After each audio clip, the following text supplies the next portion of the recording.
When we return to our planet, the High Court may well sentence you to torture. He likes movies, we like movies. SeptumSin versus the world. SeptumSin versus the world.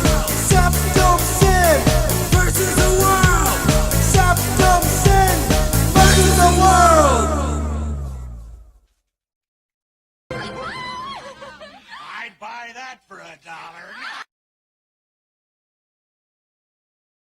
Well, greetings all, and welcome to another of the great and honorable Vlogcasts.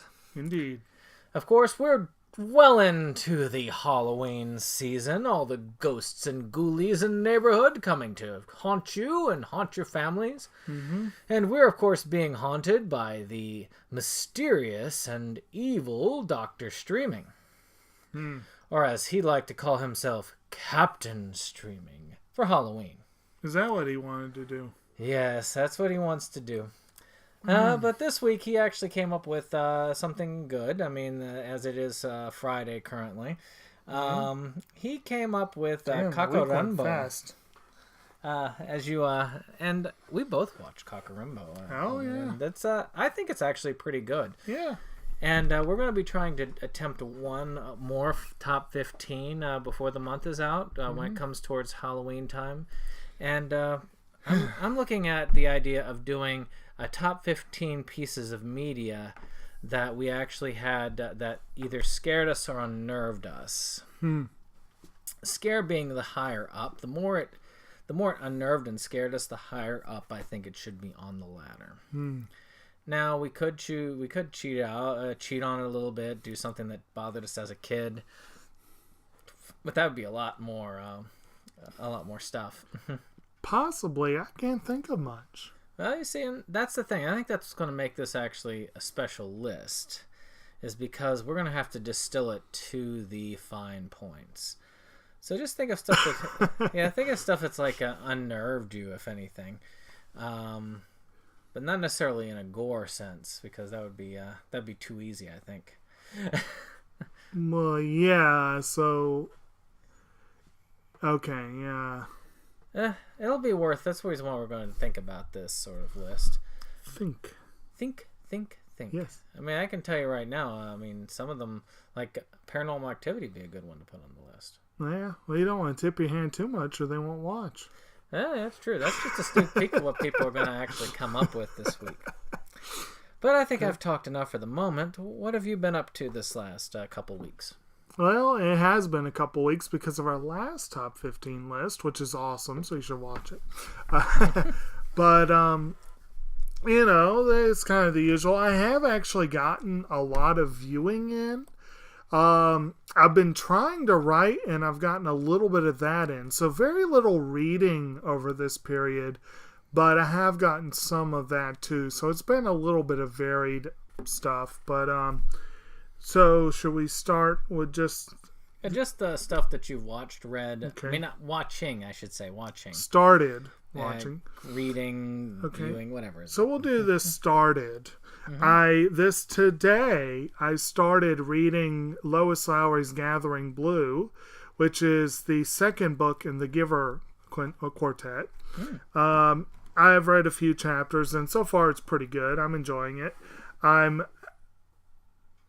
feeling like it's not as close a sequel to The Giver as I had thought it would be, but we'll see. I'm still early on in it. As far as viewing goes, I've started 4 separate projects that I have not. One of them is very brief and will be done by the next time we meet. It's only a 3-episode series, but last night I did watch the first episode of Le Portrait de Petite Cosette. Oh, I figured that was an appropriate one to watch in October.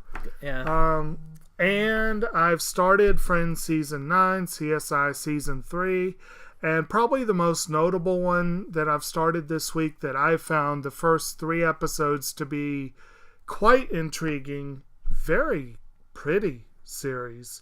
I started watching A Lull in the Sea, and it's pretty good. Have you watched that one yet? Or I have not. Okay. It's still wrapped up and it's pretty shrink wrap. Okay.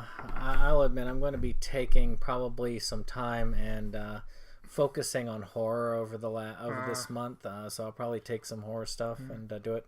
Is that all of the ones you've been? That's the started. So I'll trade off to you to do. Yeah. Hey, I mean, for me,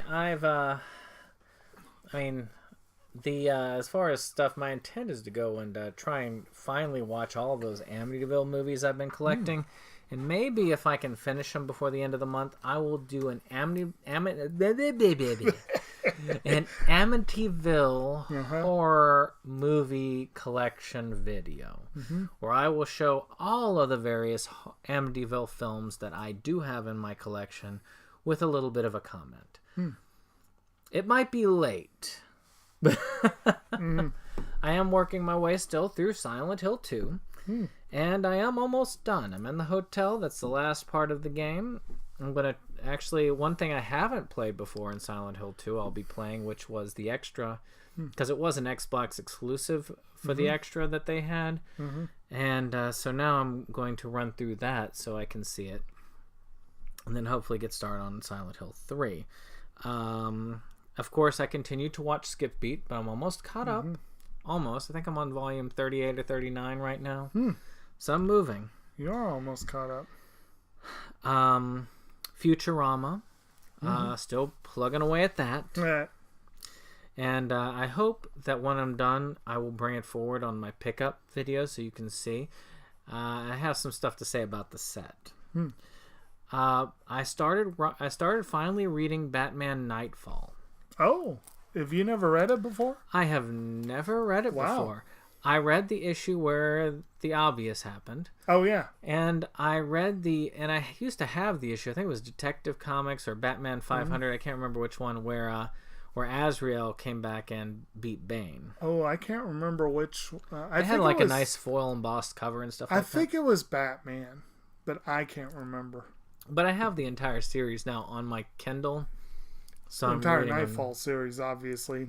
Nightfall, Night's End, and yeah, well, I could fit the whole series on. Well, I was going to say the whole series. Batman, that's a whole different ballgame. But actually, my Amazon Fire does have all of the Knights of Dinner Table comics on it. That's 200 and some. Now, I'll admit, I actually had, back in the day, they used to have those packets of comics you got at the toy store or whatever. And I picked up all of Nightfall that way, and I read it years ago. Oh, and I read it again after I started at the library. And Nightfall, for those of you who want a primer on Batman comics and characters, Nightfall's good. Because with the exception of the Penguin and a lot of second and third tier characters, most of them make an appearance in the series. Well, I got to the part where I could see why, because he releases all of them. The problem is, it's not very well written.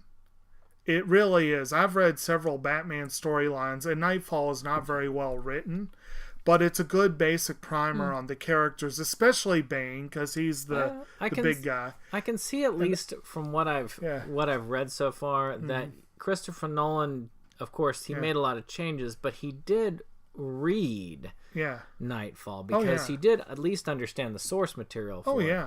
So that was good. And have you gotten to the part yet where Joker and Scarecrow team up?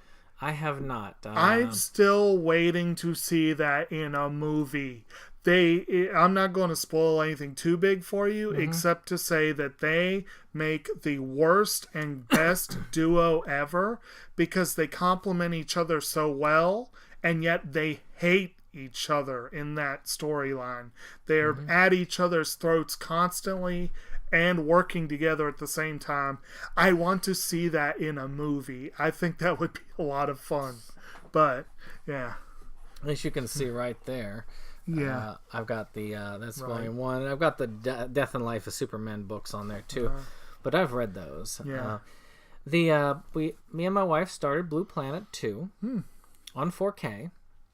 I bet it's really cool looking. Oh, it's just amazing. Oh, man. I mean, seeing those colors when I talk about the coral reefs, of course, it's very depressing as well, because you get to see.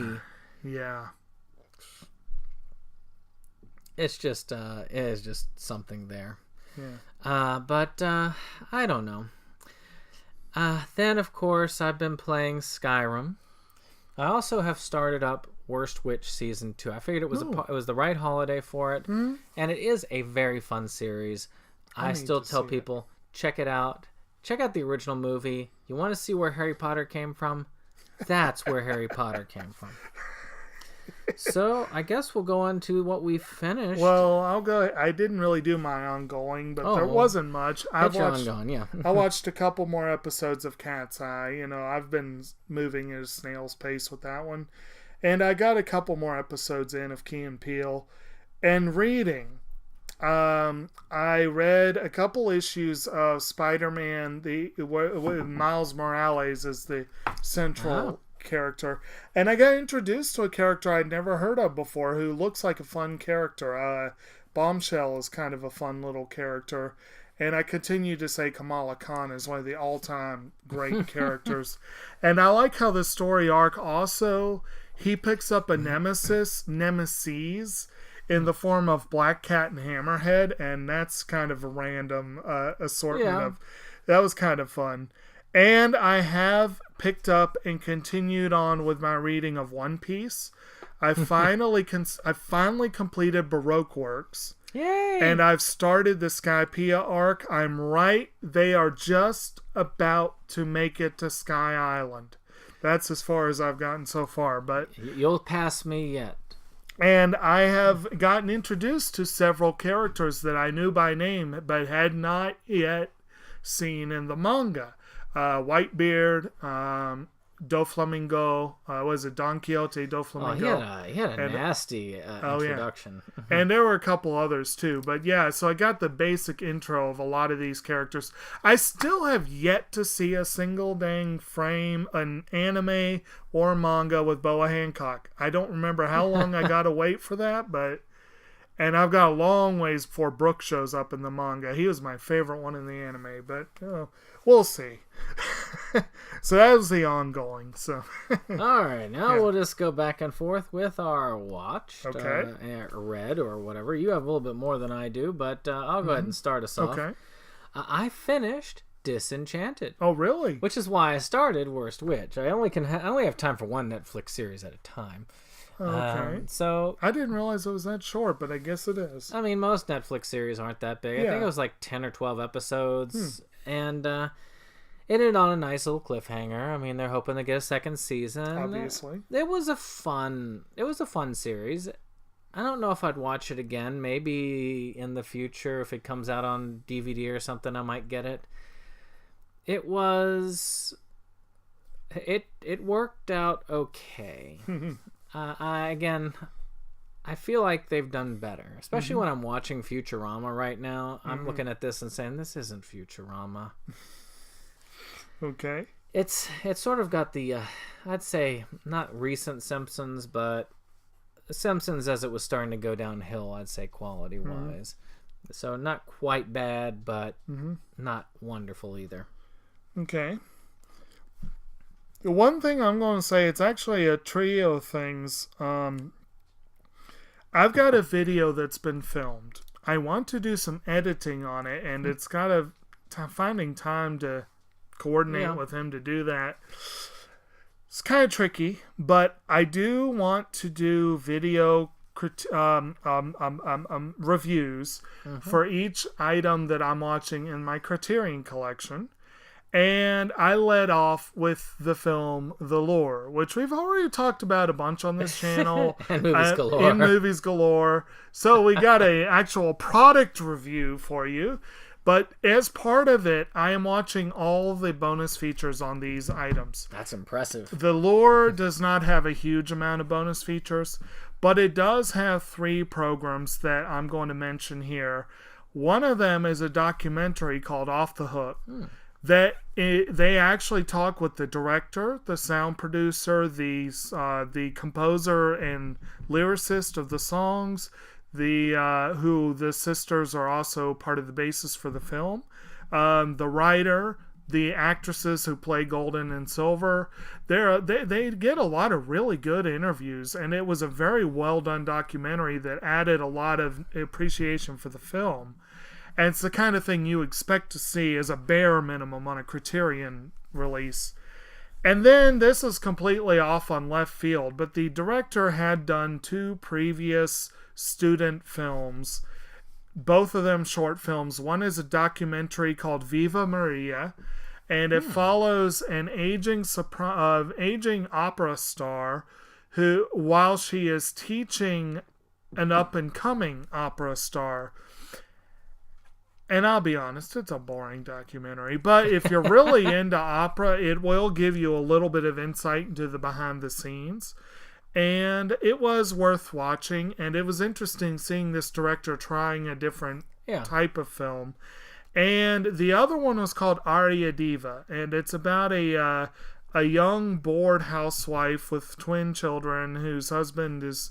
They're still into each other, but not. You know what I mean? They're at that point, you know. And this glamorous woman moves in upstairs, and they start hearing this opera music all the time. And it turns out she's a semi-famous opera singer. And for some reason, she and this housewife just hit it. Well, I can tell you what reason. The housewife is looking for something different, and this opera star is borderline predatory. They develop an interesting little relationship, and the movie does have some very abrupt tonal changes, some very abrupt character changes. I think it probably could have been smoothed out and polished a little better. But it's a reasonably entertaining little film. And again, it helps give an idea where this director got her feel. It's a pretty assured film, flaws and all. It's pretty assured. So this was an interesting bit of bonus features to watch in conjunction with or in addition to the lore. I can recommend the DVD as... It's not quite what I consider a Criterion standard release, but it's definitely better than your run-of-the-mill bonus release. So, yeah. But that was some of the viewing for the week. Well, I got out to the movies one time in the last 2 weeks. As did I. And I got lucky. I got to a matinee. Very lucky. And I got to see My Hero Academia, the movie, The Two Heroes. Mm-hmm. It was a last-minute decision. I thought it was only going to be here one day. I was wrong. It was going to be here every day, but only one time. So it was here every day. Yeah, it was here for a full week. It was? Yes. I didn't know that. It was here at it was at Movie Land. It was at the AMC. It was at the really? Westchester. Mm-hmm. It actually had... The problem was they only had one showing time, and it was constantly sold out every time. That's annoying. I wish I'd known it was more than a couple viewings. Movie Land was a place I really don't want to ever go again because they didn't bother to put a cap on it. They oversold. When I say oversold, it was filled to the brim. Not only were all the seats filled, but the aisles were filled with people sitting down. See, that's funny, because that's the place where we went to see Phantom Thread and couldn't go because it was sold out. Makes me wonder if they did the same thing with that. I don't know what it was with there. They probably didn't think it was going to sell that much. Yeah. And this is what people underestimate, the power of some of these films, especially these shonen ones. I understand these films an actual release. They gave it a wider release because it's a shonen one. Yeah. They know they can get an audience, and they sure as heck made their money off of it. Oh, yeah. And you can hear a little bit more about my experience on the review I did for the movie on the channel. I experienced the way I guess you're supposed to experience it. People laughing in the right places and sometimes in the wrong places. People cheering and booing. And then at the end of the movie, there was a standing ovation. Everybody was just up and like, ah! Cool. And it was pretty cool. I finally figured out where it was. It was right before the training camp arc, where they had gone to the training camp. Right. That was about the place where it took, because Deku still had his enough control over his power to utilize it. So this was like on the tail end of the internships thing that they were doing? Yeah, it was after the internships, definitely. Okay. Because, like I said, he has full control over his abilities, and he didn't do that until after the internships. Spoilers. But But it's kind of interesting. It's like any of these shonen movies. It can take place pretty much outside. I don't know if it's canon. Most of the shonen ones are not. Yeah. But it's a standalone story. You do need to have a slight background knowledge of it. So if I didn't know what it was, I'd probably have a harder time catching up with all the exposition at the beginning. And it was kind of interesting how they shoehorned as many characters as they could in. Oh yeah, well that's another hallmark of those films is, yeah. But for what it was fun. I enjoyed going. I did not regret it. And I encourage you to check it out if you haven't. I'm sure it will be streaming soon. Yeah. Damn you, Captain Streaming! And of course, it'll also be released on DVD and Blu-ray, I'm sure. Right. That's one series I am waiting for them. I think they've already released all of season 1 on Blu-ray. I believe so, yes. As a single set. And there's 3 seasons out now, so... 3 just got underway, right? Well, 3 just finished. Oh, then 4 just got underway. Not yet. I could swear that something... Oh, right, they're getting ready to... I'll talk to you about that the next time. Okay. In the next one. Because I know they're getting ready to come back, but right now they're rolling out the fall anime, but not all of them have come out yet. So I think that is one of the later ones. So anyway, I also made it to the movies once this week. I really, really, really wanted to go to see that, and I had no idea that I could theoretically have gone. I'm ticked about that. And I also missed another one I wanted to see, which was the special screening of My Neighbor Totoro, which, but I did go to see something that I had not planned to go see. Oh, that. And it was not something that I typically go see. And I had set the bar very, very, very, very low, which meant that I was suitably impressed. I was not disappointed because the bar was low enough. But I actually went with his wife and a friend of ours to go see Hellfest, which was a very... I'm jealous. Yes. It was pretty much a straight-up 90s style slasher film. It was not the greatest film in the world. It was not the worst film in the world. It was. But it was. But I will admit this. I actually did enjoy it for the most part. There were a couple scenes I looked away.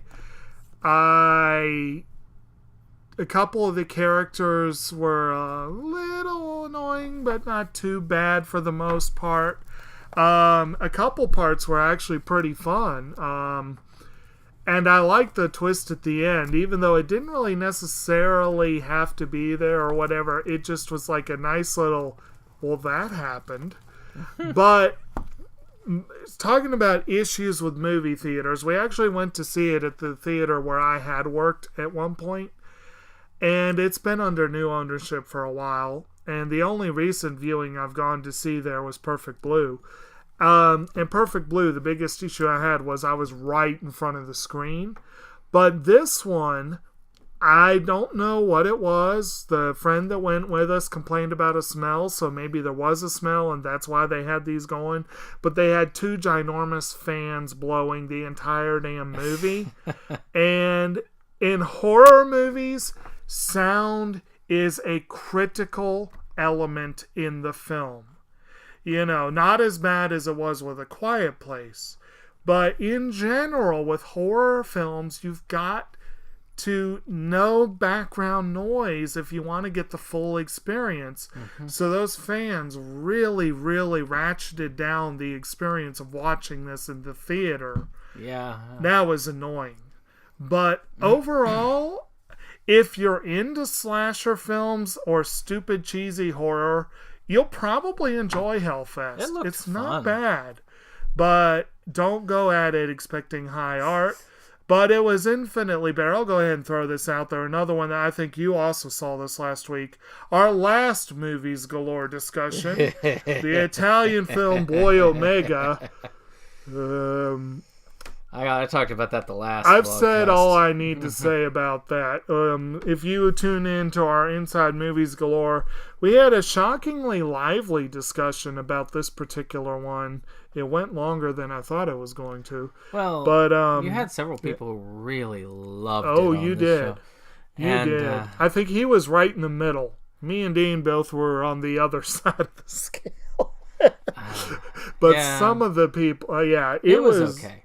It was okay. It was.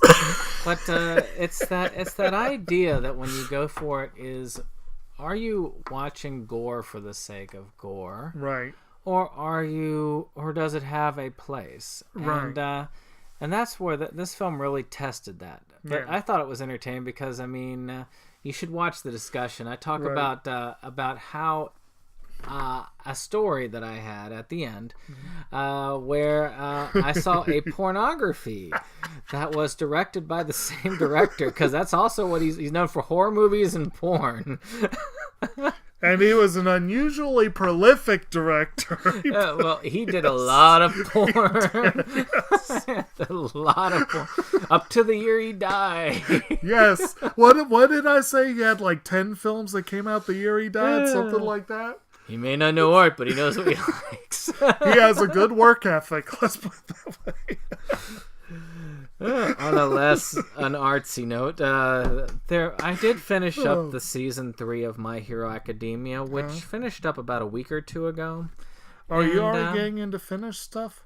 Yeah, this is finished stuff. I was still doing watch stuff, but we can do Well, watched, finished. If you've watched a movie or finished a movie, Yeah, typically, yes. Because I don't have that much on my list. Then I'm going to have a long list once you're done. Okay. I know. But I was going to talk about that because you were talking into it. I was trying to say, hold on.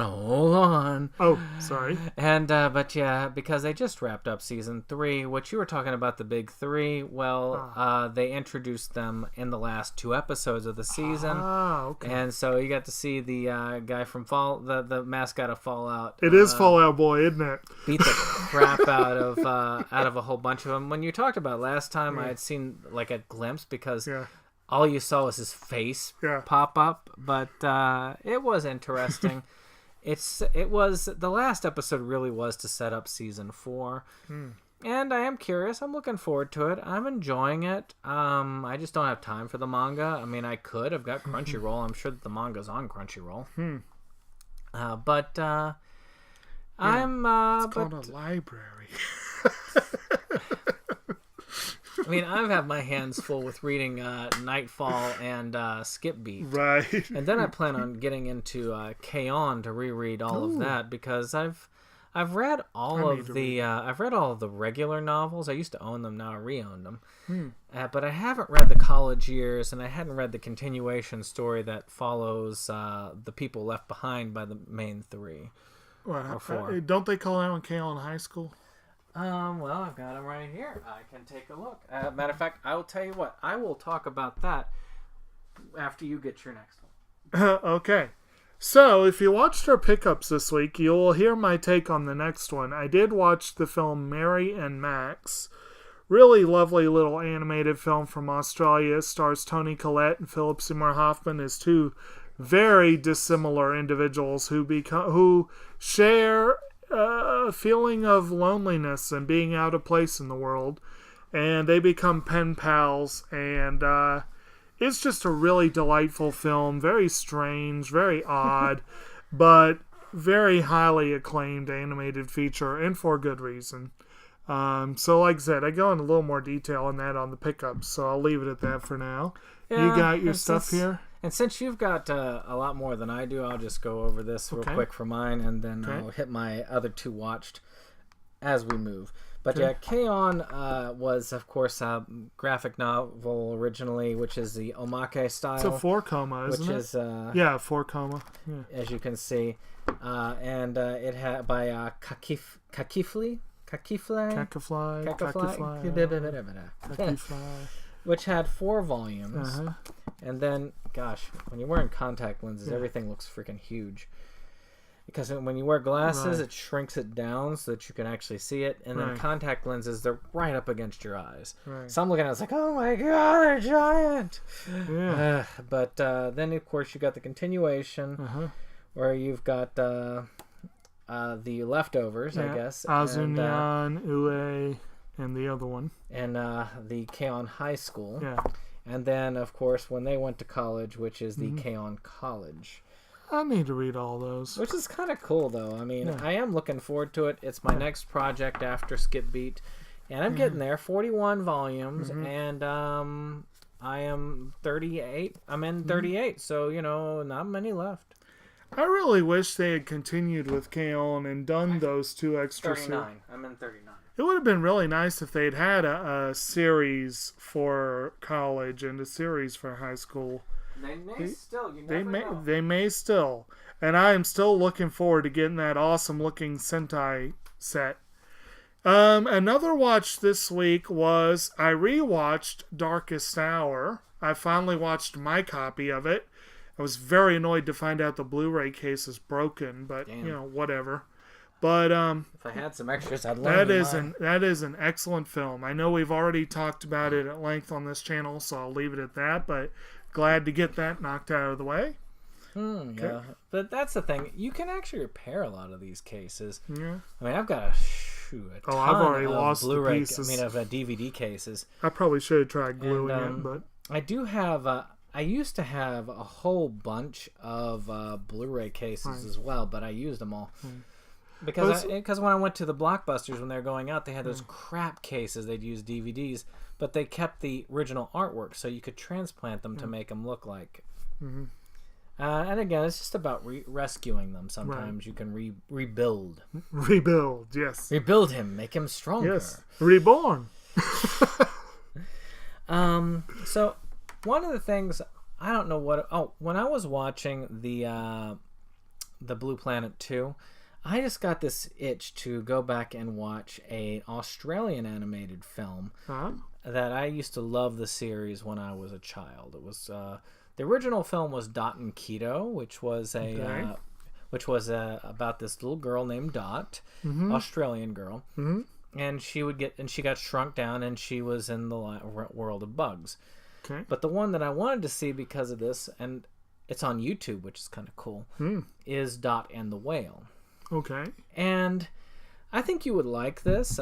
It's definitely one of those that you go, well, I'm an adult now, and this doesn't hold up as well. But at the same time, there is a lot to it. There's a really good message. I would love showing this to a child of mine. It has a great conservation message. It tells you a lot about the world mixed in with a bunch of crap facts that are not true, but it's the cartoony stuff, But at the same time, I thought it had some good messages about preserving the ocean, about not whaling so much, things like that. And she is a fun little character for children to learn about nature, to learn about conservation. It's a fun series. I'll have to look at Dot and Keto one of these days again to do it. It's how I learned that male mosquitoes, for instance, don't suck blood. It's only the female mosquitoes that do that. And that was one of the facts I had learned originally on that when I was a child. So, fun stuff. Right. Very good. Now, the next few that I think I may go ahead and do these together, since I'm running so far behind you. I actually saw in the last 2 weeks no less than 5 films from the library. Oh, less than 5. Yes. And only one of which I would even consider showing a child. But, and that one was Jumanji Welcome to the Jungle, which actually was pretty good. I was very well. That is featured on the end credits, of course. But I will admit, it's a fun movie. Basically, if you somehow missed the previews or whatever, basic gist of it is it's a loose sequel, more of a spiritual sequel than anything, to the old Robin Williams film with, Jumanji. And this version is you got these 4 high school kids who one of them is just basically a loser nerd type character. The other one is the jock who used to be his friend, and now the nerd does the homework for the jock and that sort of thing. They get called out on it and end up in detention. A girl who's also a nerd mouths off to a teacher and gets put in detention. And a girl who's like an Instagram fanatic, who's always on her phone, who's like this super pretty, popular girl. So this is like Breakfast Club. Mouths off at a teacher, and she ends up in detention. And they find this old dusty video game and get sucked into the video game. And it's a survival game, Jumanji, And in this game, they each have an avatar. That the nerd is now The Rock. And the jock is now Kevin Hart. And the nerdy girl is now Karen Gillan. And the pretty girl is now Jack Black. And you know all this if you saw the preview. Yeah. And Bobby Cannavale plays the villain. And it's actually a really fun movie. Very enjoyable. I liked it. I barely remember the first Jumanji, but one of these days we'll see it again. One of these days. Now and the other one I watched with the family, a film that is completely different and not kid-friendly at all. I got to see Super Troopers 2. Nice, rude, crude humor kind of film. Again, kind of a spiritual successor, but in this case more of a straight sequel. But Super Troopers came out so long ago that it's kind of like interesting that they're doing it now. I've still yet to see Super Troopers. So this old group of cops got disbanded after what is referred to repeatedly throughout the film as the Fred Savage incident. And in the end credits, you finally get to see the Fred Savage incident. But it's a fun movie. It's got Rob Lowe, almost unrecognizable as the mayor of a small Canadian town. And then you just got some really interesting... Basically, the gist of it is, due to a surveying snafu, Canada has long laid claim to a piece of land that actually belongs to the U.S. Now, I did squirm a little bit at the timing of this film, because I can't help but think that it would not play out this kindly in today's world. No. But it was interesting to see, and it was a fun movie. And the opening credits sequence had what had to be a reference to Lethal Weapon, the TV show, because you got these 2 troopers played by Sean William Scott, who replaced... what's his name? Cleflin, whatever his name is. And Damon Wayans plays Murtaugh, but Damon Wayans Jr. plays the trooper in this one. And they look so much alike. It's amazing. It's crazy. But the other 3 I watched without the family, and they are not family films by any means. Disobedience is a very good film from the director of A Fantastic Woman. And it stars Rachel Weisz as a woman who got drummed out of a very conservative Jewish community. And her adopted brother, if you will, basically her father, a rabbi, had adopted this very studious boy, is played by Alessandro Nivola, and he is poised to become the new leader of the community upon the rabbi's death. Weisz returns to the community because of her father's death, and there she meets her old friend who's played by Rachel McAdams. And it turns out that there's a reason why she got drummed out of the community. These 2 were more than friends back in the day, and they quickly become more than friends. And it's an interesting movie, very well done, very well acted. I mean, you got a great cast. Pretty interesting, a little slower than I would have liked. The last 2 were thoroughly entertaining, very odd films. One of them was highly controversial upon its release. They are the opposite ends of the spectrum in terms of how much I was waiting for them before their release. I had never heard of Unsane until we were doing our release previews. It's a Steven Soderbergh film. This guy makes the most random freaking movies. Unsane is basically cinema verite. Almost no makeup. Very, very, very stark, realistic cameras. Basically, Claire Foy, who does a brilliant job and should be in the awards discussion, plays a woman who ran from Boston to Pennsylvania to escape a stalker.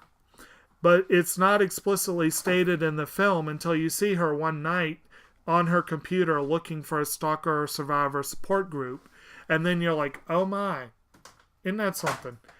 She has gotten a good job with a bank. She's moving on with her life. She's doing well, not really making any friends, but moving on. No one does working at a bank. Well, exactly. And she goes to this place that promises counseling and whatnot. She meets with a counselor.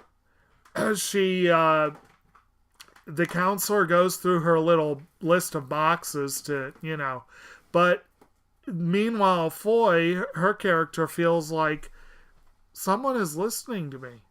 Okay, this works. This is good. And she believes that she is setting up further counseling sessions. She doesn't realize, because she's been assured that, no, you don't need to read the paperwork. It's all boilerplate. It's all, She doesn't realize that she is committing herself to 24 hours of evaluation and treatment. Nope. And while she's there, she sees a very familiar face. It turns out one of the employees may or may not be her stalker. And the film just goes from there, and she suffers very serious paranoia, and it was really well done. It didn't quite go in the direction I expected it to go, and I'm not sure if that's to the movie's credit or not. But I liked the movie overall. I thought it was really interesting. I'd be curious your take on it, since I know you're kind of in that field. You'd be able to tell me better whether it's accurately done. And the last one was a highly controversial film that I really wanted to see until it came out, and I learned that everyone hated it. But there were reasons why everyone hated it. One of them was it starred Matt Damon at the time that he was suffering from foot-and-mouth disease. And it also really was uncomfortably close to the bone in this society that we are in now, where it is all us versus them, and the other is always evil and can't be trusted, and all that BS. I can see why this movie did not hit off well for a lot of people. And I'm talking, of course, of Suburbicon. I wanted so bad to see this film. It's written by Joel and Ethan Coen, Grant Heslov, and George Clooney. Directed by Clooney. Produced by Heslov and Clooney. Stars Matt Damon, Julianne Moore, Oscar Isaac. I mean, with that pedigree, how could I not want to see the film? Wonderful music by Alexandre Desplat. He does a great job with the score. The film is set in a 50s postcard perfect suburbia called Suburbicon. And into this postcard perfect lily white neighborhood moves a black family. And they're wonderful people. And the movie, you got parallel plot lines. In this plot line, you got this family going about their day-to-day life while the neighbor's kid next door goes and becomes fast friends with their boy, but no one else in the town. It just ratchets up until by the end you literally have riots and state-sponsored terrorism against this family. And meanwhile, next door, you have a sociopath who bumps off his paraplegic wife to get with her sister. And they want to get the insurance money and move to Aruba. And all their stuff plays out, becoming more and more brutal and bloody and whatever. And no one bats an eye. And a lot of people have called this film one of the angriest films of the past few years. And I agree. It's a pitch black satire. But I liked it. I thought that this was something people should see and think about human behavior. You know, because that's what satire is supposed to do. It's supposed to be uncomfortable if you're the person being satirized. Yeah. But at any rate, definitely check it out. I'm going to get it whenever I can. But those were my watched. I have a couple finished ones, but I think you had one left on your list. Yeah, I'll go ahead and get that, and then you can finish up yours. Okay. Of course, this week we covered Pumpkinhead. Of course, we're filming this before our vlogcast date. So I haven't seen it yet. So he hasn't seen it yet. Yeah. You've got your Blu-ray player, though, right? I do. That's good, because you'll need it. I've got the, I've watched it on the Shout Factory, or Scream Factory, really. Their Shout Factory horror section. Right. Release. Really well cleaned up. This is my second viewing of it. Mm-hmm. My wife showed it to me the first time. Mm-hmm. And, classic slasher type movie about a supernatural critter who slaughters a bunch of teenagers. It's not that particularly bloody. You'll be good. But it's kind of a fun little creature feature. Good for the season. There are 4 movies in the series. I've only seen the first one, but I own the rest. And you'll probably see some of them in the pickups. Yeah. Because I just got them not too long ago, so they probably will show up in the near future. And of course, this being October, it might be prioritizing the viewing, huh? But then again, you have a ton of horror. I might actually start prioritizing my pickups to be horror related for the rest of the season. I'm looking forward to one of the movies sitting on my shelf that I've not watched is Scream 4. And I pushed for Scream to be in Movies Galore, and no one else went for it. But I plan to watch all 4 films this month just for fun. Just like as soon as I'm done with Gathering Blue, I'm going to finally read Stephen King's It. So that seems appropriate. My last couple, I'm going to say I finished season 2 of CSI.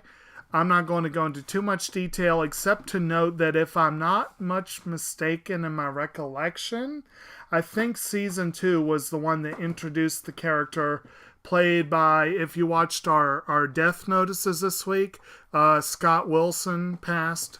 He had a recurring role as a casino mogul who was a mentor to Catherine Willows, and I believe he showed up for the first time in season 2. So that was one that I did finish. And the big one, I have not finished the series, but I've finished season 1. I'm at the halfway point. I have reached the halfway point of what is rapidly becoming one of my all-time favorite anime.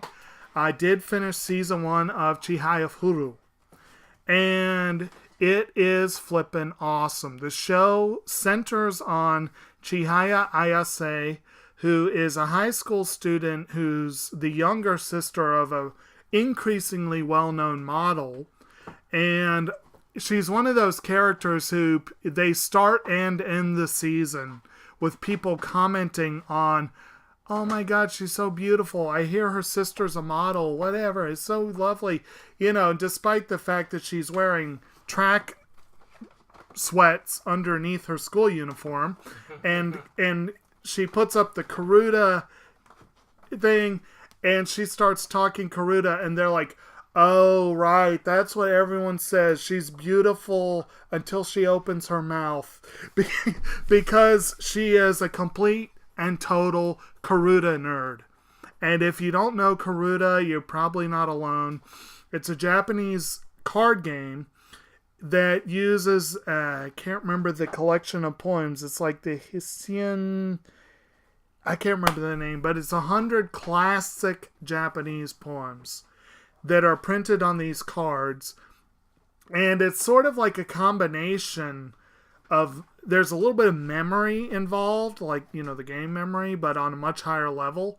But you pretty much, there's strategic placement of cards, speed, physical stamina. There's a lot of stuff. It's actually a full-blown sports anime, even though it's about a card game. It's really good. The music is awesome. The animation style is awesome. The characters are really interesting and worth rooting for. I absolutely love it, and I'm looking forward to season 2. But finally reached the halfway point, so that was nice. So that gets me caught up. I guess if you want to lead off on the news, because I know you have more of that. All right. Well, Yeah. Give me 1 minute. I was Okay. busy trying to file my stuff away. And, Well, speaking of, well, while he's doing that, I will say, Sentai, again, I like Sentai's premium sets, but I was reading a review today for their newest one, Princess Principal, and I'm intrigued, and I'm going to have to get that one if it goes on sale this winter. But, damn Sailor Moon set. yeah, It, we threw a lot of stuff off. it does. Ah, So technically my Oliver, my Scorsese set really. yeah. Damn you, Scorsese! That's not very nice. Yes, well, he's not being very nice throwing off my count. But, with that, I can hold off at Sharp. Yeah. Oh, there's a classic. Yes, so, I had a few things that were coming out. Even though we have kind of dropped it, I do keep up with what's coming on TV, what's coming out in movies, music, all that stuff. So I had a few releases I thought I would talk about and just see what you thought. Okay. Disney is releasing a new Star Wars series called Star Wars Resistance, Yeah. which looks interesting. And it's not right now on their streaming service. It's going to be on their main channel until they get their streaming service up, and then, well, everybody's screwed. Is that the one I was talking about last week? I think it's live action. Yeah, no, is that the one I was talking about where the exec producer is Jon Favreau, or is this something else? That could be the one. Okay. Because I'd been reading some more stuff on that apparently there's going to be a different director for each episode, and they have some pretty high-quality contenders for that. I'm curious about it. Yeah. Again, there's too much out right now. It's hard to... It's just, Yeah. You gotta just pick something and go with it, you know? Yeah. Halloween Cake Off. I always think those are interesting. Just the creativity that they do. Netflix is debuting this week The Haunting of Hill House. That looks really cool as far as series are concerned. I definitely want to see it. And, of course, AMC has a documentary on Eli Roth. Huh. So Eli Roth's History of Horror. I think that's going to be really cool to see as well. Right. Some fun stuff, I think, for that season. Yeah.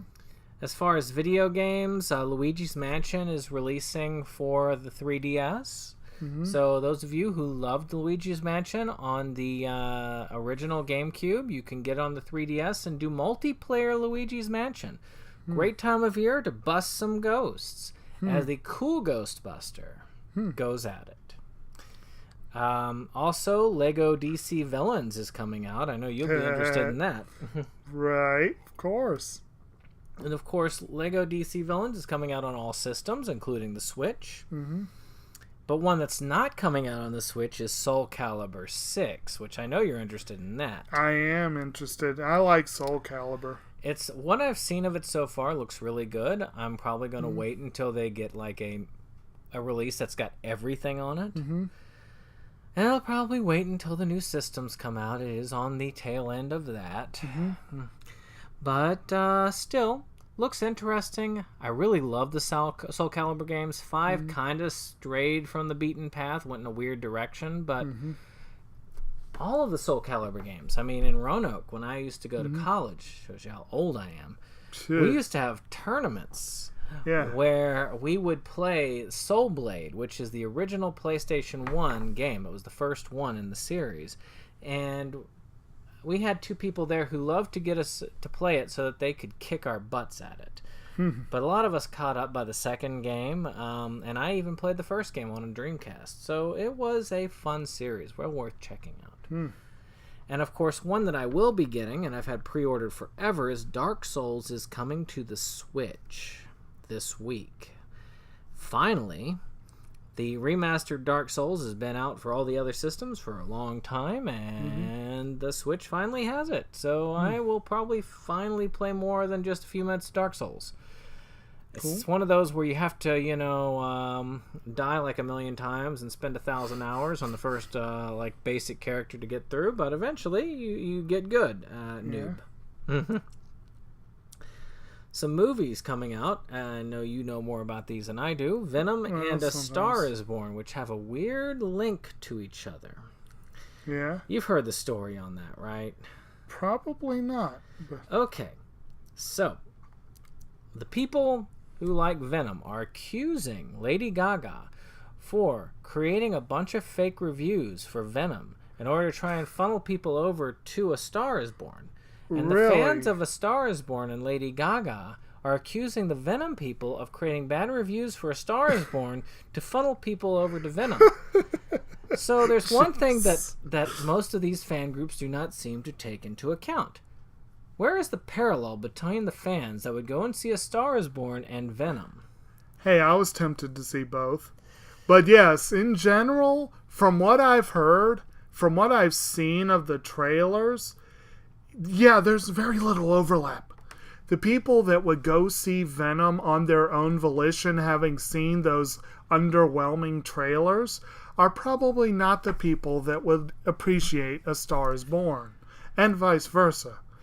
I actually am very interested in seeing A Star is Born, and I am very worried that Venom will be a waste of space. But I want to see both of them. It's one of those where critics and fans have that. One believes it's really good, one believes it's not so good. So I'm curious, but I can wait. Yeah. By a group called Diamond and Silk, which two black women who have switched allegiances to Donald Trump. They released a movie called Dummycrats, which is coming out this week. Yeah. So if you want to fill yourself up on insane conservative propaganda, as opposed to the insane liberal propaganda of the last couple of weeks, go to Dummycrats and fill yourself up so you too can annoy those libtards. Yeah, go at it. Okay, well, it sounds like this is appropriate to that. Better start running. No. Yeah, there's also a couple big ones this week. Goosebumps 2, Haunted Halloween. I still need to see the last Goosebumps movie, but I've heard it was quite good. Oh, yeah. First Man looks pretty interesting, potentially. That's Ryan Gosling, right? Yeah. I believe so. Yeah, and actually, that's got a pretty decent rating here. But, yeah, so there's not a huge amount that I'm all that keen on right now for theaters, but, yeah. Well, we've got some music news that you probably would be interested in. I saw a couple. And speaking of A Star is Born, the soundtrack is out, this week? Yeah. Yoko Ono is releasing a new album. Oh, that's something. Warzone. Oh. But one that I am more interested in is David Bowie has a set called Loving the Alien.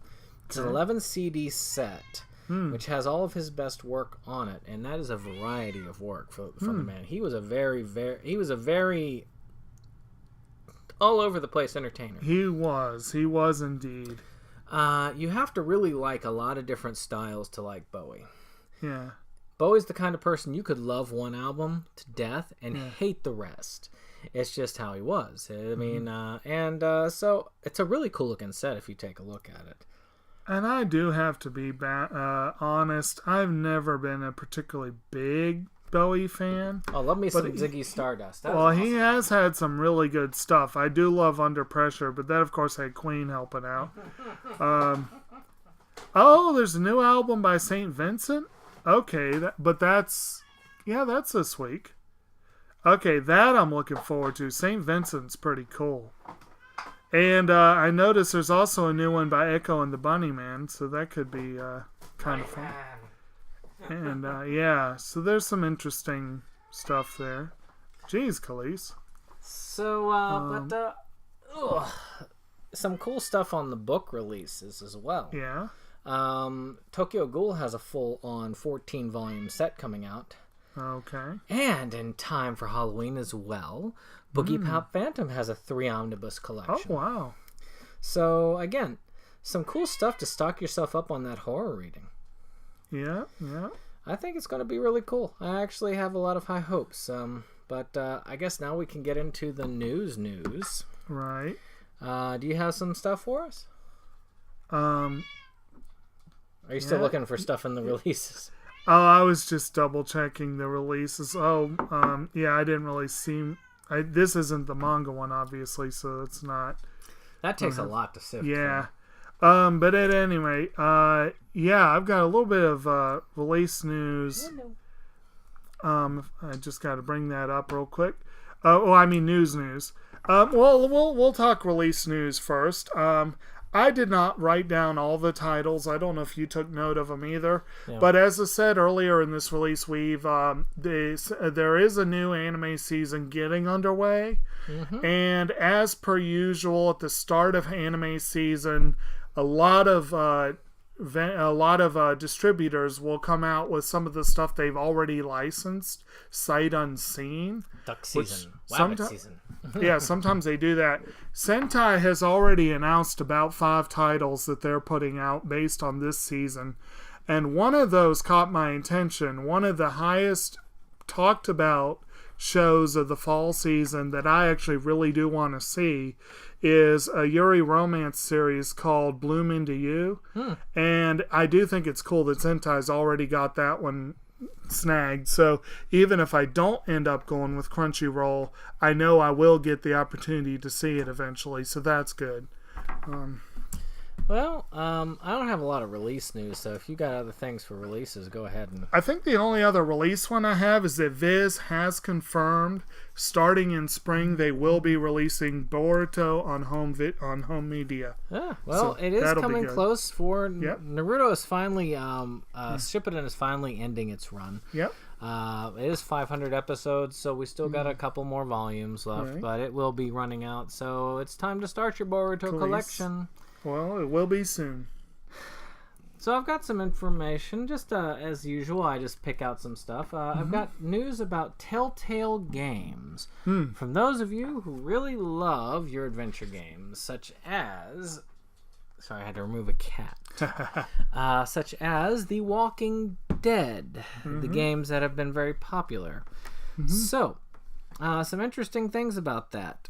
It's been a bit of a roller coaster since we started. Telltale had been just doing fine. It seemed like they were on top of the world. And suddenly they reported, oh crap, we're going under. We're going to have to, we're going to have to reduce our workforce to 24 people. And then we can't complete The Walking Dead. We're only halfway through. We got 2 more episodes to go. Sorry, we can't complete it. But we are going to complete the Minecraft Storytime episode. Oh, wait, no, we can't even complete that because we've got to lay everybody off. Everything's screwed. And then recently, they released a statement saying that there is a company called Skybound, which is going to complete the Walking Dead series on there, which is good. It's a fun series, very engaging storyline. The season 1 is just freaking amazing. If you want to play anything in that, you play season 1. If you don't want to play the rest, that's fine. But season 1 is just amazing in that particular series arc. They're not particularly wonderful games per se, but they are, fun little choose-your-own-adventure stories that have visual and components to it that you can just I can't think of the word, little action button scenes. So, that was a mouthful. All right. Well, this is a brand new thing. But I just think this sounds pretty cool. I think I talked earlier on the on this channel, way back when, about the movie Band-Aid and how much I enjoyed it and what have you. The writer-director of the film, Zoe Lister-Jones, is apparently been signed on for a commitment from ABC for a comedy series. Really good. So, very cool. It's called Woman Up. And it says, follows two former teen moms who have worked their asses off to see their daughters all the way through high school. And now they're ready to make up for the youth they never had. That's an interesting setup. I'm surprised ABC is tackling that, with the Disney connection. But, whatever. So that's... oh my. Okay. I'm just seeing another one of those accusations from the world of sexual assault and whatever. I wanted to believe there was a one-off with James Franco, but apparently other people are saying things. Busy Phillips said he messed with her on Freaks and Geeks. Well, maybe the end of his career. Yeah. That's unfortunate. He's such a good actor and seemed like a decent guy, but apparently not as much. Well, you never know with things as they are. It might be if things get to Supreme Court, they'll take pity on him. Okay, but after that, you need a smile too. This headline: Donald Trump likes Taylor Swift's music, quote, 25% less after Democrat endorsement. Well, I guess I understand why. Oh, man. Anyway, back to you. Well, speaking of social anger, I don't know if you've heard about this, but there's been a lot of anger all over the place with the new Fantastic Beasts movie. Oh, of course, you got the Johnny Depp, but there's also anger from the Asian community at large. Yeah. Because Nagini has been cast as a Korean woman. Okay. Now, of course, J.K. Rowling's thing is, they are essentially a Korean monster or an Asian-type monster in the origin, so therefore she figured that would be the way it is, and then she basically said, that's it, end of discussion, and that's it. Yeah. But it's a play off of Naga, right? But yes, exactly. Naga and the Asian community is like, no, this is not right. This should be a white person playing this, and you need more Asians playing positive roles. This is just you trying to cause harm to the Asian community, and a lot of it's just, accusing J.K. Rowling of being really racist and how she's trying to make Asians look terrible and like evil people. And so it's been a general anger fest towards her thing. And I know you take up the Asian I thing, do, but, and I do fully agree that there's way too freaking much whitewashing, and there are a lot of positive Asian roles that have not gone to Asians. So I understand their frustration, but there are so many roles not going to Asians. Getting a high-profile one. But, yeah, I do think that it is unfortunate, all this controversy that this movie's getting mired down in. Because, the whole thing with Johnny Depp, like you said, that's just, his career's on the skids right now. It was already on the skids because he was starting to repeat himself way too much. But with all this stuff coming out about, anger issues and being physically violent, it's unfortunate. fighting around the world all over again. Yes, but this time with Johnny Depp. Although Russell Crowe has managed to steer, right the ship and steer under the radar since then. Maybe Johnny Depp can actually go to rehab, clean himself up, get off of the many types of LSD he's using. And it has been using for the last 20 to 30 years. Finally get to... Exaggerating, but that's the basic gist of it. He should probably take some time clean up off. his act. Yeah, clean up his act. If anything, he's got a very bad alcohol problem. Yeah. And he needs to clean up. Now, speaking of a potential opportunity for Asian casting, that, of course, Hollywood's going to mess it up. James Wan, who I think is still directing Aquaman, right? Yeah. And he was involved in the Saw franchise and whatnot. James Wan is in talks to produce an American remake of Train to Busan. Woo! Which was a flippin' awesome Korean film from... Does it need to be... Do we need to keep remaking films like this? I don't think it needs to be at all. No, it doesn't need to be remade. But done right, it could be an opportunity. Yeah. And again, to improve the... there are some positive characters in the film. They could make the total douchebag who you despise while you're watching the film. They could make sure he's a fat white guy, and everyone will be happy, But Busan was a fun film. I'm curious about a remake. I think with James Wan at the helm, it could be good, or it could be not good. We shall see. Right? Okay. There's one other piece of news, actually for the Me Too. Guess who's making a new film? Oh dear. Roman Polanski is. And he is... I think to myself, get Johnny Depp and James Franco to be in it. He's not having problems getting casting. People are jumping at him for the chance to do the role. Yet they want to surrender their paychecks for working for Woody Allen. Okay, this is a man that's actually been shown to have... at least statutorily raped a young girl, or fully. It wasn't statutory. Okay, fully gone to do that, yes. And there has been no proof with Woody Allen yet. How is Polanski the good guy here? How does he get beyond all of this? And the weird thing is, Polanski did get booted from the Academy, but they've not booted Woody Allen. It's kind of weird. So, yeah, they'll work with Polanski, but they won't put him in the Academy. They won't work with Allen, but they'll leave him in the Academy. That's because they know that Woody Allen hates the Academy, and he would hate to remain a part of the Academy. Yeah. Matter of fact, he would be fine with them kicking him out of the Academy. Like, I don't care. I guess it is worse punishment for him. But I don't know. It just, I don't know. It's just, it seems like lopsided that this guy can still get plenty of people who want to work for him. And Woody Allen cannot. I would understand if both cannot. I do not dispute Polanski's skill and talent. I was reminded today, because someone turned in a copy of The Pianist, and I was reminded that he won an Oscar for The Pianist 16 years ago, which was long after this whole legal battle. And The Pianist is a brilliant film. It's a wonderful film.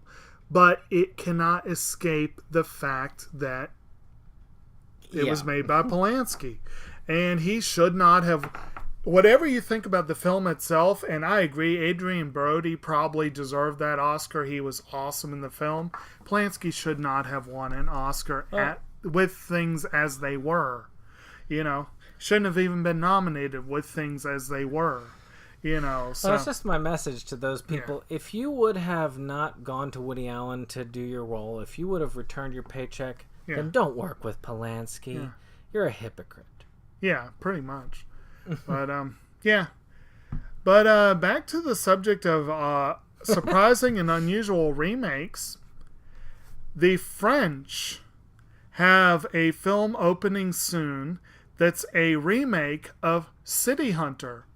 And it's called, the main character goes by the name Nicky Larson, and the film will be called Nicky Larson et le Parfum de Cupidon, or I think it's Nicky Larson and Cupid's Perfume, or something like that. Woohoo!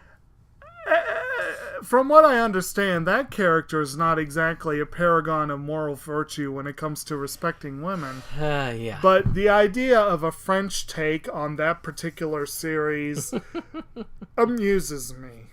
And I'm curious about it. I have some video game news. Okay. I don't know if you know about the Mario Party series. I know of it. I mean, I know you like party games. Yeah. And Mario Party, the new one, is out for the Switch now. Mm-hmm. Apparently, somebody decided, because somebody got a copy snuck out, they paid $7,000 to have it early. A week early, to be precise. $7,000 to get it 1 week early. Yes, 1 week early. That's I've gotten sad. stuff from Right Stuff that's almost a week early. That's what I was saying. I didn't pay any $7,000. You didn't pay anything extra to get Squid Girl 2 weeks early. I don't get that. I think that I've never played a Mario Party game. Maybe they're that awesome, but and there is something there. I want to hear the reviews. Isn't that the game that started this whole freaking Bowsette meme that's been all over the place? No. That's the news. That's the Super Mario Brothers U. When they're doing a re-release of that. Okay. And there's this, and you can play as Toadette, which is the female Toads. And there's a crown. You put the crown on, and she becomes a kind of combination of the princess and Toadette. Yeah. So they decided to take the crown. It's like, what happens if you put the crown on X character or X character or X character? Bowsette being and one for of the some big ones. reason, Bowsette has just become like this The ultra meme. ultra meme. Yes, I don't know. I don't get it. But whatever. It is what the internet wants. They'll be over tomorrow. Yep. So, what's your next? Well, I really only have one other major one, and it's kind of a big one in my mind, but it's also, the whole DC kind of thing is still ongoing.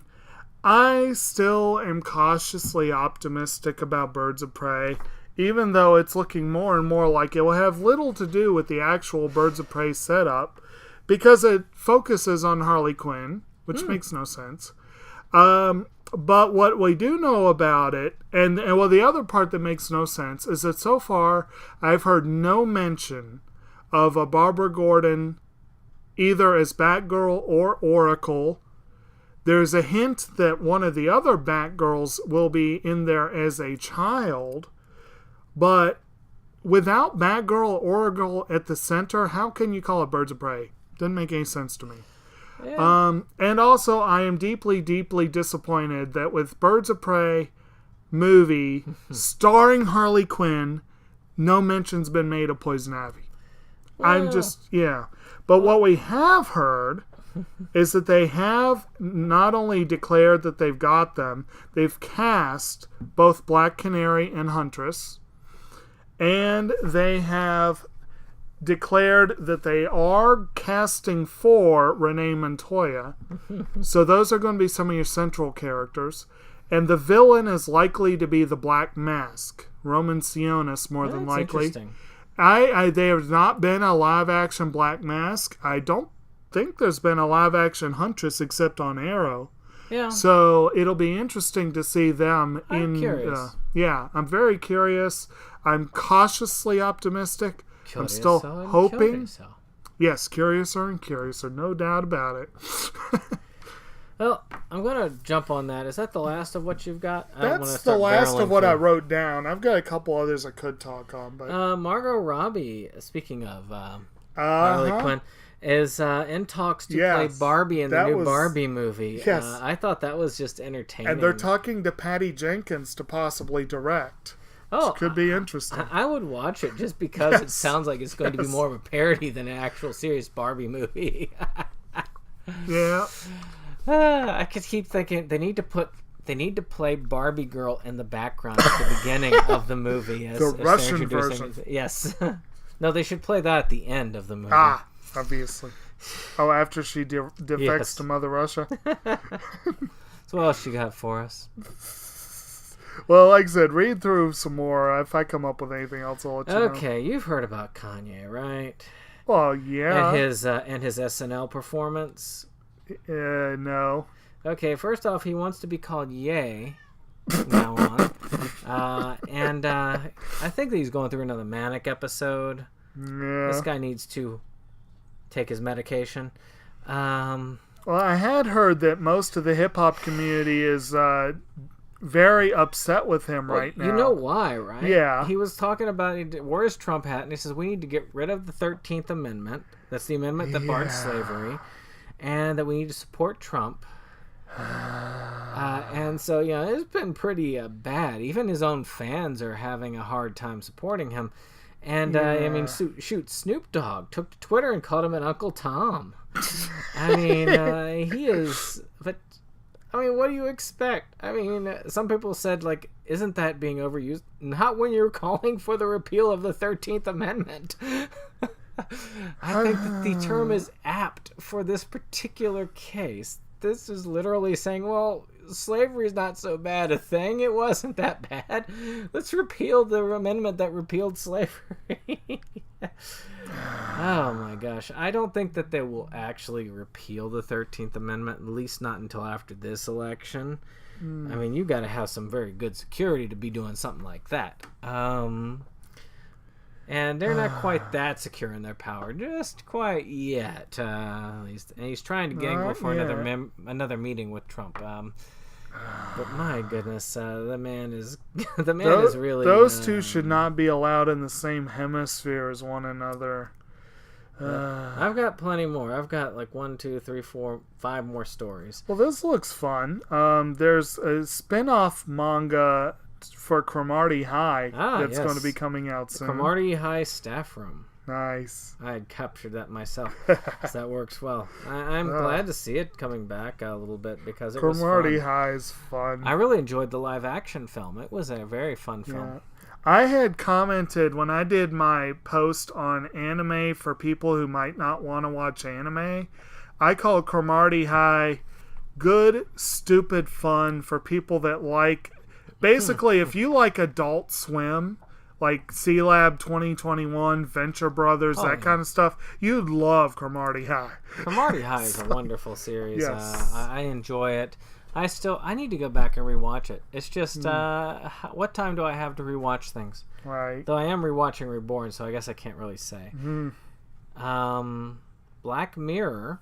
I don't know if you heard about this. The new season's coming out, and they're doing a choose-your-own-adventure style episode where you can actually pick it on Netflix. Oh, yeah, I heard about that. And that's just really cool. I need to see Black Mirror. It's on my long I've heard good list things of about it. Netflix shows. I've heard it's disturbing. People keep saying, well, why don't you sign up for the CBS streaming so you can watch Star Trek Discovery? And I'm sitting there, it's like, well, first off, I haven't finished Star Trek The Next Generation yet. And at the same time, I've got so much to catch up on Netflix. Yeah. I am signed up for 4 streaming services right now. Hulu, Netflix, Crunchyroll, and Streamlit. And Streamlit I do a review for almost every time I watch something, because I'm kind of I get a little bit of a rundown for doing some reviews for the channel, and it's got some nice indie stuff on it. Right. But you know, there's just so much. Why I don't have time for another Star Trek series. I mean, I do have a number of them online in my collection, but yeah, I still need to finish Next Generation. You've got something you say you were... Yeah, I just remembered something that I had... And you probably made note of this too. Like, I think it was just last time we did this that we talked about Right Stuff had set a deal with 11 Arts to release their stuff here. But apparently it was not an across-the-board deal. I hadn't really... Either I misread it or they came back and made a further announcement. But whatever the case, Right Stuff is releasing a lot of 11 Arts. Oh, here it is. But what they are not releasing, Shout Factory is releasing a lot of their stuff. So they've got a number of projects that... Let's see here. They have signed a distribution agreement. I don't think it really says specifically these are all going to be Shout Factory, but their upcoming releases include Liz and the Bluebird, Laws of the Universe Part 1, Hikara-san Here Comes Miss Modern Part 2, Laughing Under the Clouds Gaiden Part 3, which both of those Right Stuff is doing the earlier ones, so they'll probably do the later ones, and Penguin Highway. And they also note that recent releases include A Silent Voice and Makio When the Promised Flower Blooms. So if Shout Factory picks up every one of those that Right Stuff doesn't get, that's flipping awesome. I would love to see I'm a silent hoping, voice released. I really want to. And if Shout Factory does it or Right Stuff, they're both good release it's a win-win companies. one way or the other. Yeah. I'm going to definitely have to get a copy. It's one of those rare things where I'll say, yes, I've got to get this so I can see it. Not that I've seen like some of the other ones that I need to see, but hey, it's coming. Right. Okay, so let's talk about something else fun I learned about the Spider-Man game that released. Oh. Not just that it's kicking everything's ass right now, because it's a really good Spider-Man game that Insomniac put out, but a fun story behind it. So, a guy actually contacted them to ask, could you put my wedding proposal into the Spider-Man game? Huh. So there is a wedding. There is there's an Easter egg where you see on a film marquee where he proposes to his fiance or girlfriend at the time. Unfortunately, by the time Spider-Man came out, the girl has already run off with his brother. I mean, that's not funny, but That it's is just unfortunate. a sad story. Yeah. But I thought that was an entertaining story. Yeah. You want me to keep going, or I've got two more? Yeah, well, I saw here, I don't know if we had noted I don't think we'd noted the announcement before. I'm not sure if this is a brand new announcement, but one of the series that got tons of buzz that I really want to see is Funimation is releasing The Ancient Magus' Bride, but they've come out and said that the OVA will be included with the release. And they've also announced plans to release Citrus. So that's a couple other release news. If you want to do release news, they just announced a Scientific Railgun Season 3. Yep. And, of course, this season saw the return of a certain Magical Index with Season 3.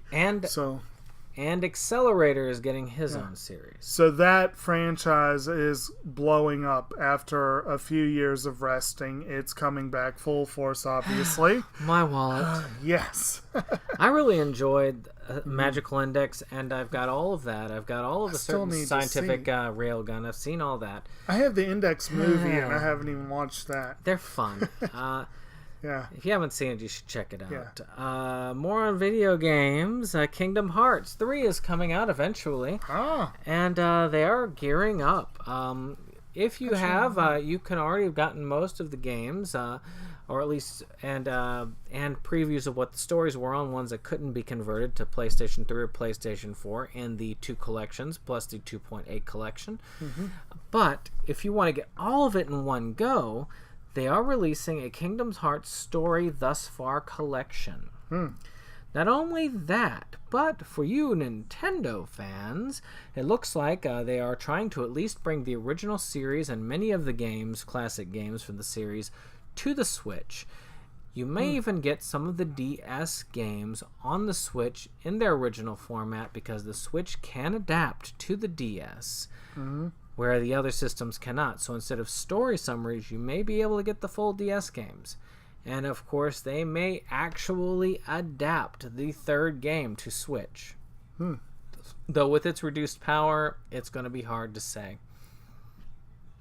I'd almost rebuy the collection if I could get all of the games in their playable glory and I could play all the original games on the go. I've only beaten the first game. I've played the prequel game, Chain of Memories, but I've never beaten it because that card system sucks. I need to play it. I need to just go through it. Once I'm finished with this Halloween stuff, maybe I should do a Kingdom Hearts thing. You'll let me know what you think in the comments. I've only got one more. You want me to go ahead? Yeah, go for it. This is something that I'm not going to mention too much about because mentioning too much about it apparently ends up getting your videos pulled. But it just shows you what people are secretive about. There has been leaks of a Harry Potter RPG. And it's being rumored that it's coming out on the PlayStation 5 and Xbox 2. Now, from what people have said, things have popped up, and if you're really quick, you can take a look at this stuff. Unfortunately, the makers are in real damage control. They are like snatching stuff that mentions this stuff too deeply, which is why I ain't showing anything. Right. You probably don't want to mention too much more. Well, if they pull it just because I said something, that's kind of stupid. It's already out, that knowledge. And what I've got's already been out on the web, and there have been videos that have said much more. From what I've seen of the footage, it looks really cool. I would really love to see a Harry Potter RPG. Yeah. The third Harry Potter game on the Game Boy was done in RPG format. Right. Which was, of course, third book. And it was really well done. And when I saw that one and I played it, I thought to myself, why couldn't they have released the other games in that format? It is a great format for an RPG. And these action RPGs, I think they would do a great job. Oh, God. I saw this and didn't look at it before, but...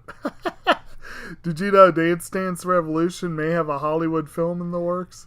Yeah, I didn't want to even think about it. Oh my God!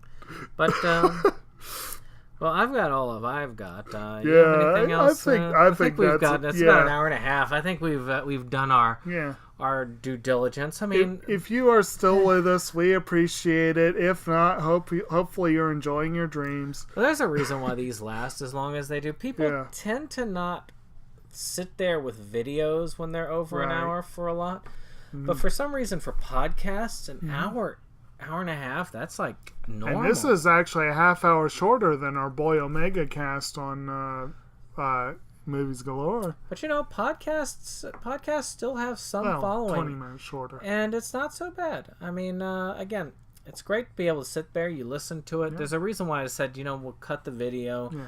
Because then you can just listen to it while you're doing something else, on your commute, whatever you want to do. And doing this every week, I mean, I enjoy doing it. I mean, this is where you can just lay back. You don't have to just move forward. You don't have to edit it. I can slap the picture on this, get it done. And, Get her done. Yeah, and I don't have to put any clips or anything in it. Right. Just throw it in there. It takes like 5 minutes to edit one of these, Right. and it takes a million years, it seems, to process it. But once it's uploaded, it's good. Sounds good. So I hope you all enjoyed our vlogcast. We're gonna try and do another one next week, but we do have we do have some stuff we gotta do. Next week, and the week after is going to be pretty hefty as well, but we're going to try and move quickly so that we can do some vlogcasts, hopefully shorter ones. Yeah. And we will see you on the next one. Yeah, so, let us know if we missed anything really notable this go around. Oh, yeah. Of course, other things, just thought of curiosity. If any of you viewers have questions for us that you'd like us to discuss during our vlogcast, feel free to mention them in the comments below, and we will bring them up on the next vlogcast. I know other people do this sort of thing. We don't have a huge following, so I haven't bothered to do it, but if you guys do have it, we will be glad to answer your questions as best we can. All right. Except for the airspeed philosophy of a unladen swallow. I don't know that one. Yes. Well, it's good to know these things when you're king, Yeah. It's good to be the king. Yes. All right. All right. See you on the next one. Goodbye.